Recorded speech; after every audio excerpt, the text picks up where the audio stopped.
Hello, hello. Happy to see you. Although what I'm looking at is a microphone and a camera.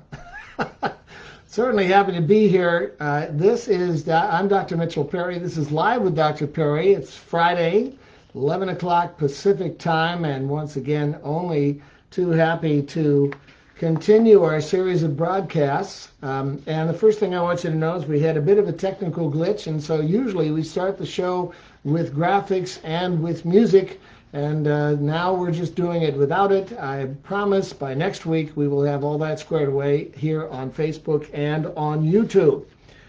Furthermore, if you are watching on YouTube and you like the material, make sure you make a premium to click on the subscribe button because I'm advised that the more people we get who subscribe, the better it is all the way around, and so we're looking forward to your subscription.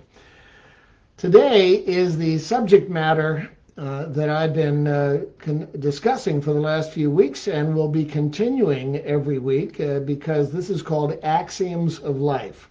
Now, when I say Axioms of Life, that simply means after so many years of working in the psychological business, in the improve your relationship, improve your mental health, improve your ability to be highly persuasive, improve your skills to resolve conflict, frankly, anything as it relates to people and relationships, both personally and in your public or in your professional life.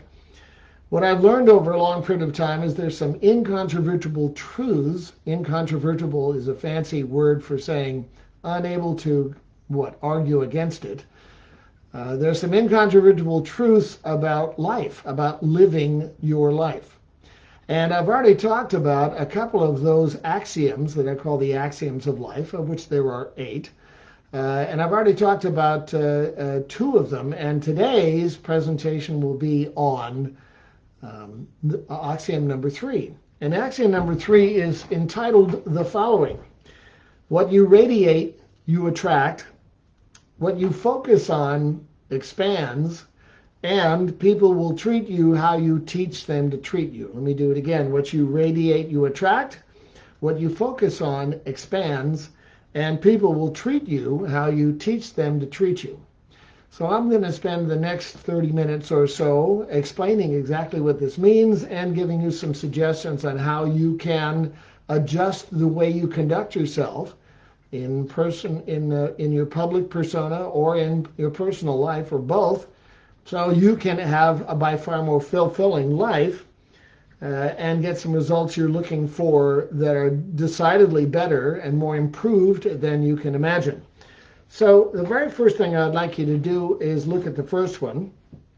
And as I give you some introductory material to what you radiate, you attract, then you may want to write some notes down. Moreover, as we go here and you'd like to give us some both thoughts as well as some questions, you can either type them in here, or you can just go to our website, jmperry.com, and I will respond to both your comments and your questions.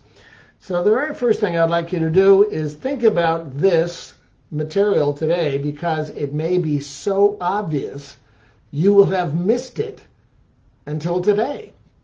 What's really curious about the human condition is I'm always talking about the magic and the solutions and the recipes, and the lessons are generally in the obvious. And the thing that's so paradoxical is that which is obvious is almost always something you're unable to see. I guess because it's obvious. It's kind of like, where are my keys? Oh my God, they're in my pocket. Where are my glasses? Oh my God, they're on my nose. What's interesting is about how often people are unable to see what's right in front of their face. Hence, think about this, because it may be so obvious you've missed it until today. So therefore, the very first thing I want you to think about is, how do people often behave around you? How do people often behave around you? What's it like for others to get a big fat dose of you? Think about this. When you encounter anybody either directly in your network or just in public and they're around, and people behave whatever they do when they get around you, particularly if they have a few minutes or a long time to encounter you, how do people generally behave?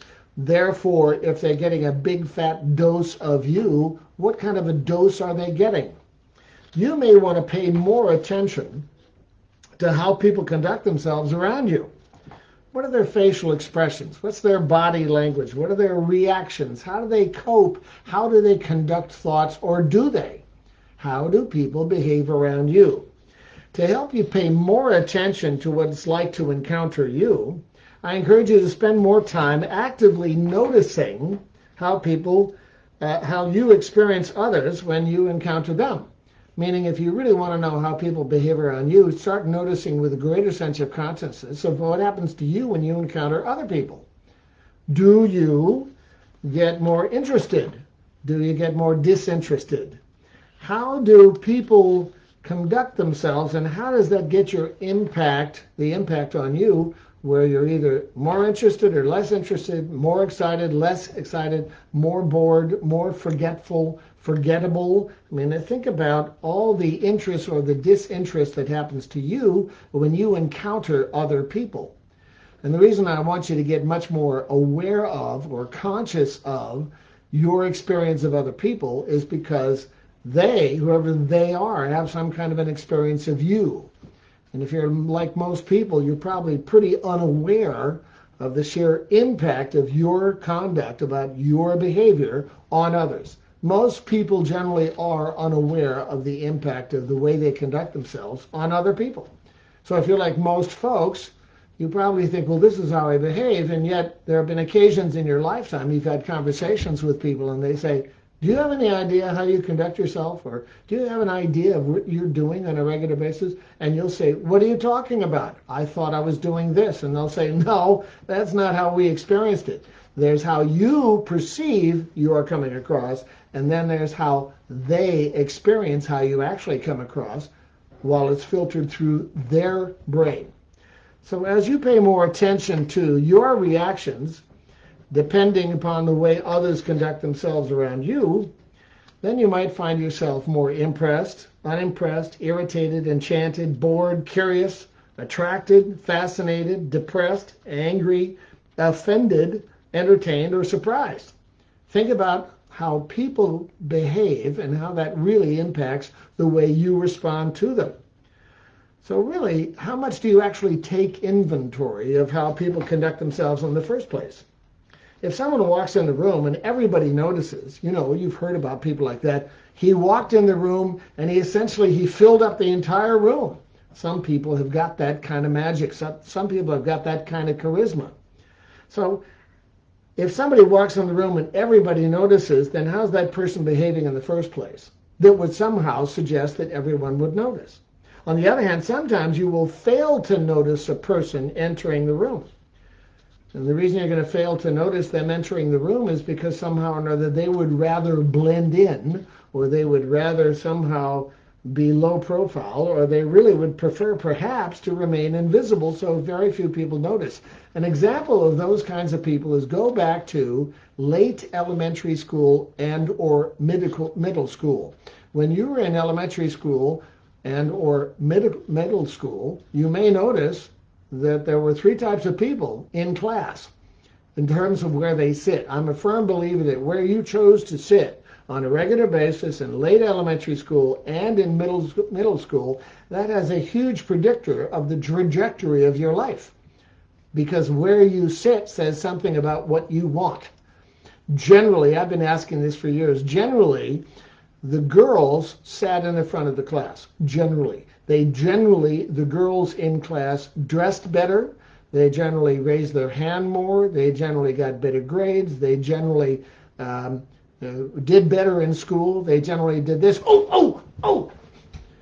So the girls generally sat in the front. Some boys also sat in the front. And yet, who always sat in the back? Well, those are generally the boys. Boys sat in the back. Now, we could say the girls sat in the front, and if you were in late elementary school as a girl or in middle school, and you sat in the front, it's entirely possible. Part of the reason you sat in the front is you didn't want to be dealing with the boys, because at that age, boys are icky. And so, girls sat in the front wanting attention by being good. And they generally did get the attention, and they generally did better initially in school. Now, the boys who sat in the back wanted attention as well. On the other hand, they sat in the back wanting attention by being disruptive or being the class clown or something like that. So the front and the back wanted attention. The girls wanted it by being good. The boys wanted it by being disruptive or the class clown or something. Who sat in the middle? Think about that, because people noticed the girls sitting in front. And they generally noticed the boys sitting in back. It's just that who sat in the middle? If you remember the people sitting in the middle, they are generally the people who come into the room and they're invisible. Because even though the kids who sat in the middle wanted attention, they were terrified generally of what would happen if they got attention. So kids in the middle generally want to blend in. They want to be under the radar. They look down and they say this essentially to themselves. Now, if I sit here and I'm completely motionless, then the teacher won't know I'm here. So kids who want to be invisible hang out in the middle of the class and they put their head down. Whereas the ones who want to somehow make an impact, they're either being good like the girls, or they're disrupting like the boys. So sometimes you may want to give some thought to how is it that some people seem to have the magic and presence while others seem to blend into the furniture. And is that what they really want? My experience is generally no, that's not what they want. They're just afraid what would happen if they got it.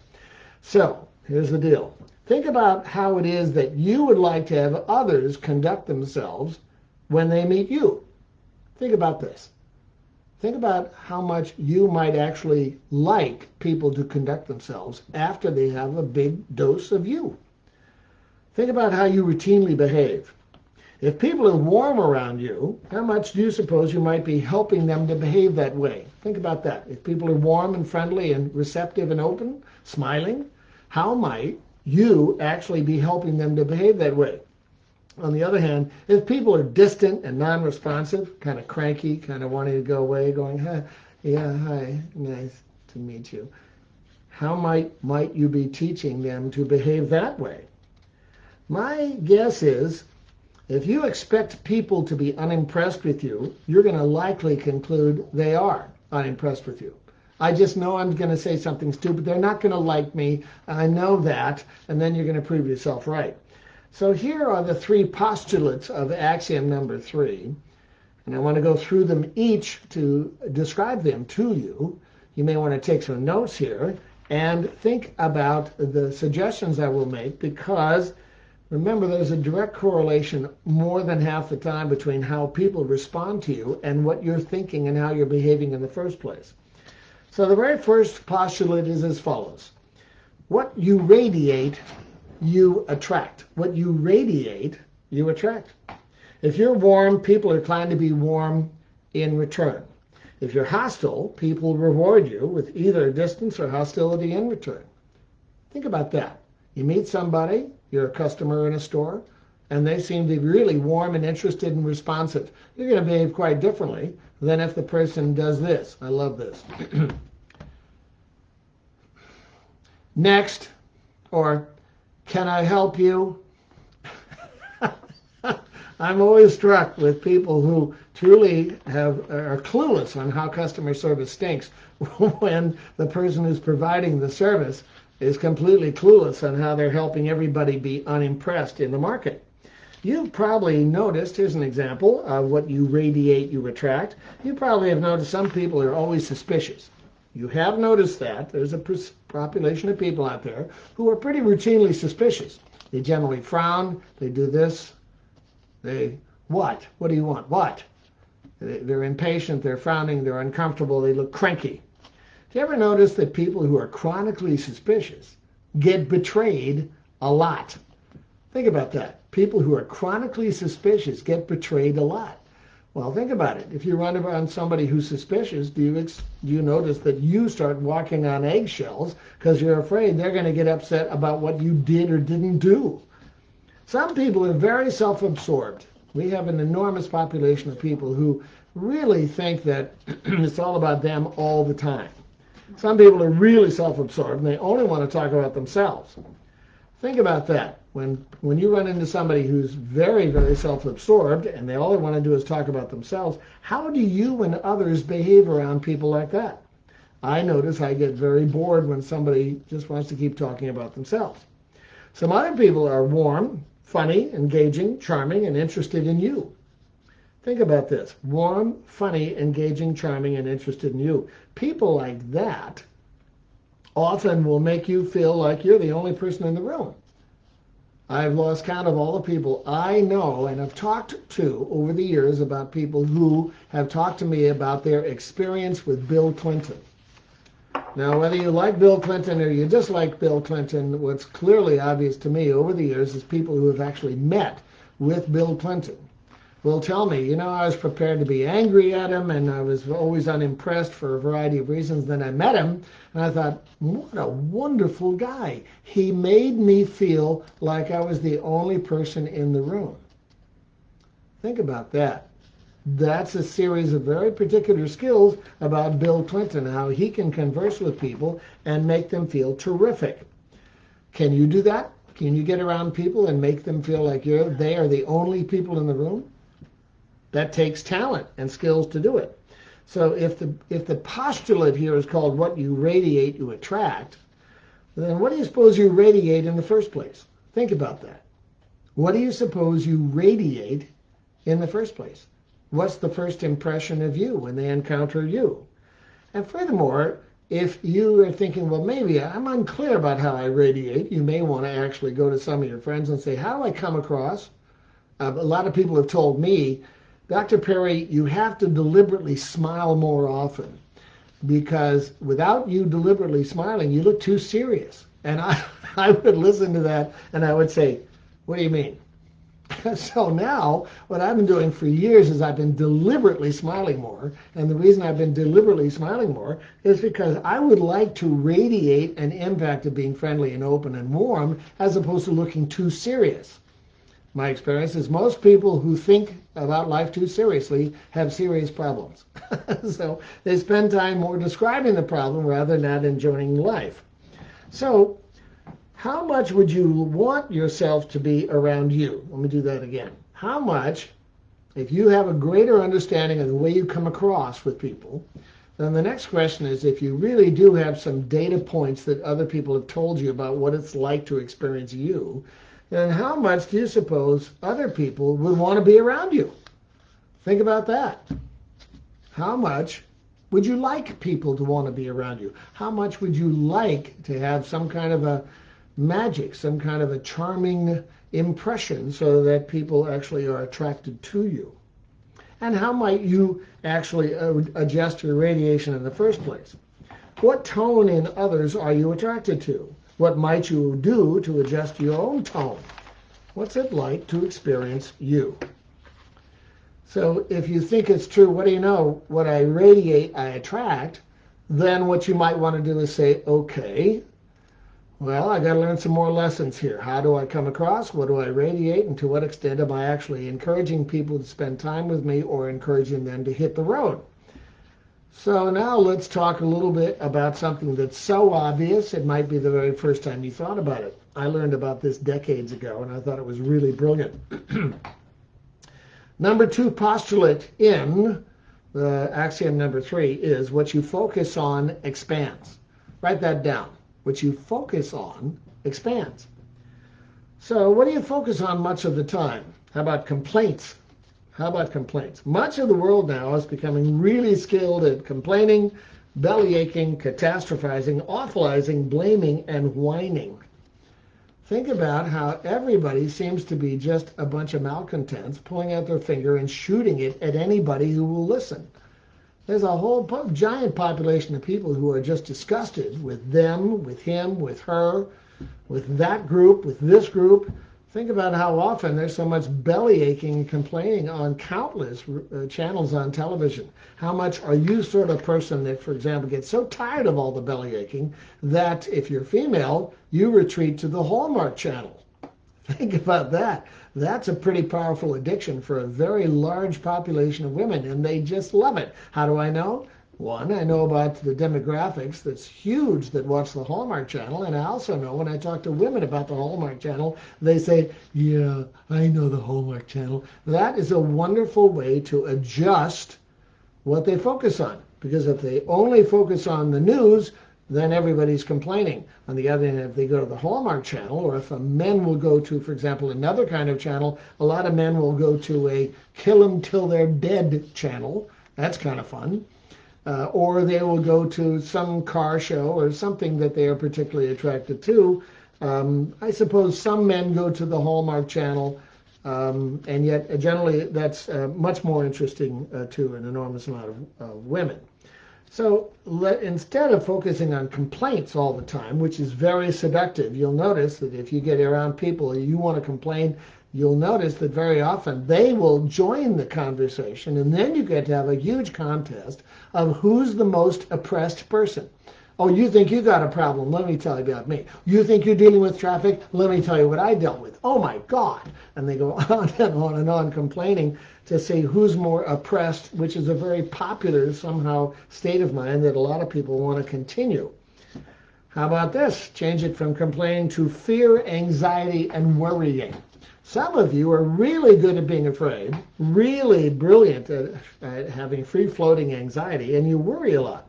There's a colossal population of people out there who worry and obsess most of the time about, let me check, everything. Sometimes you will worry so much, you'll actually get sick, or you start drinking too much, or you start to find other people with whom you can worry together. Worry, something about misery does love company, and so you'll notice catastrophizers like to hang around catastrophizers.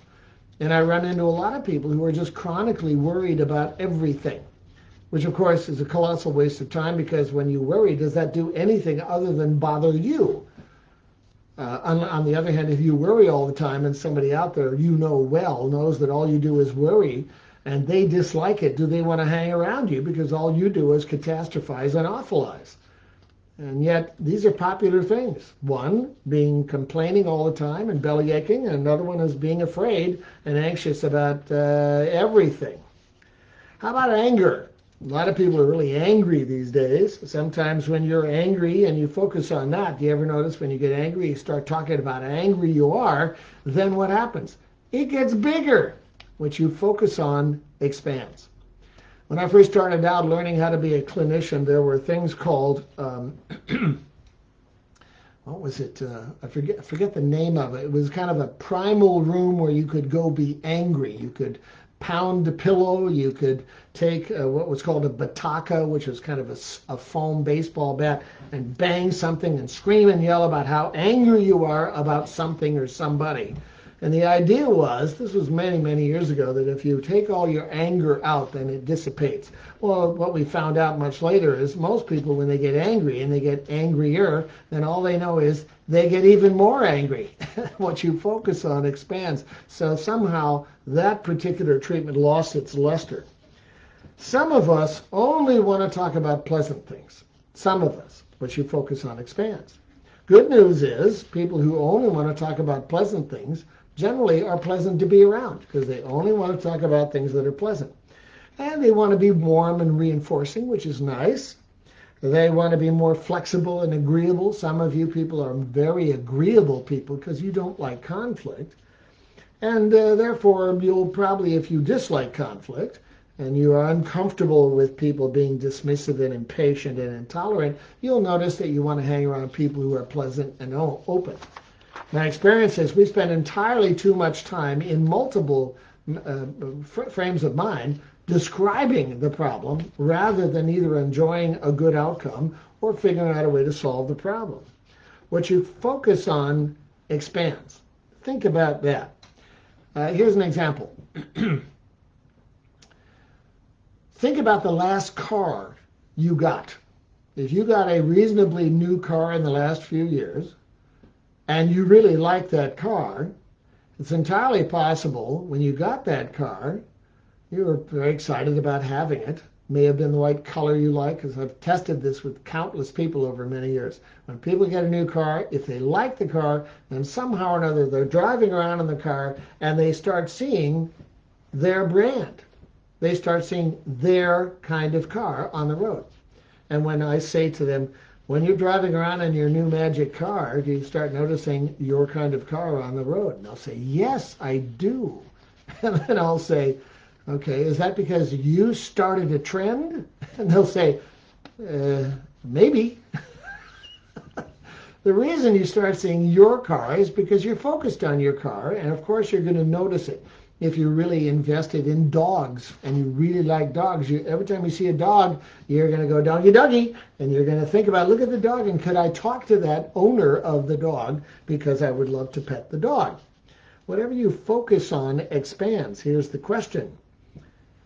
If you were to give some real thought to what you focus on in the first place, and you focus on, for example, complaining and belly aching, or being afraid and nervous, or being suspicious, or being angry and dismissive, if you think about what do you focus on in the first place, probably the likelihood that you're really good at having whatever that focus on get bigger is very likely.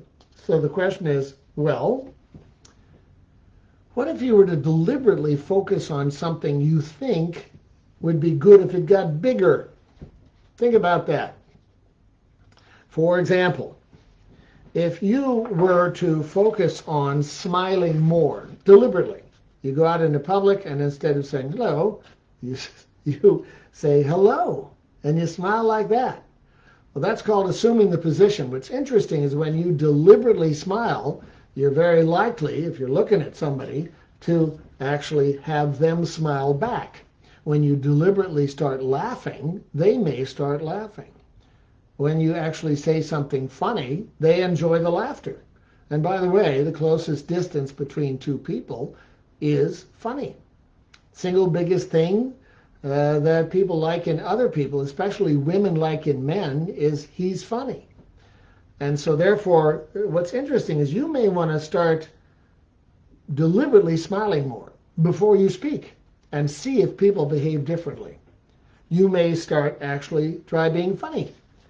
And if you try being funny, many people will laugh, at which point they'll think you're charming and they will be attracted to want to be around you. On the other hand, if you want people to enjoy the depth and breadth of your unhappiness, you will actually realize what you focus on expands, and they very, very often want to give you a wide berth, or they'll want you to hang around somebody who will also suck the life out of your life. So the reality is that what you focus on expands. Think about what do you focus on in the first place. And if what you focus on is something that seems getting bigger and it's making you unhappy, what you can say is, well, I'm just an unhappy person. Or you can say, I think I'm going to focus on something else. I'm going to focus on what's good, or what I like, or what I appreciate, or what I find attractive, or dogs. I'm going to focus on dogs more because I like dogs. Some people, as you know, really like dogs and they really dislike people. I've lost count of a whole bunch of people who say, I like dogs, and I'd much prefer to spend some money saving a dog than saving a person. So I know somebody, and she said to me the other day, Dr. Perry, this COVID-19 thing that I'm dealing with where you have to stay home, it's really kind of nice because I really do hate the public. So I think the last thing you'd want to do if you hate the public is go out in public so you can hate them some more. The reality is that you got to decide what are you going to focus on in the first place. And the more you focus on it, whatever it is, and you actually like that, you're probably going to have that which you like get bigger. Focus on telling people what they're doing right. Focus on telling people what you really appreciate. Focus on going up to somebody in the military service and you say, thank you for your service. I know people who do that, who will deliberately look at a person in uniform and they will go up to him or her and they'll say, thank you for your service. And they always look touched. So go to people that you admire or that you appreciate for what they do, and instead of just walking by them, then go up to them and thank them for their service. You do that, you touch their lives. You touch their lives, your life gets touched. Remember, assume the position and your emotions will catch up. Number 3 postulate of the 3, remember the first 2 are, one is called what you radiate, you attract. Number 2 is what you focus on expands, which has to do with what do you want to focus on in the first place. And number 3 has to do with people will treat you how you teach them to treat you. Do that again. People will treat you how you teach them to treat you. If you're behaving like you do in the middle of the school classroom and you want to be under the radar, then people are going to treat you failing to notice who you are. My guess is that leads to a lot of people feeling depressed throughout their lifetime. Nobody seems to care about me. Nobody seems to notice me. I'm dying of loneliness. I'm depressed. Well, keep in mind, though, if you're quite funny and you were the class clown, the good news is there's a whole bunch of comedians that are very successful today, and they sat in the back of the class because they were funny. Now, there's some other people that sat in the back of the class and they might be in prison now. On the other hand, the class clowns, if they were really effective, started out being class clowns and now they're very successful comedians. So you may want to give some thought to how am I treating people, how am I teaching people to treat me in the first place?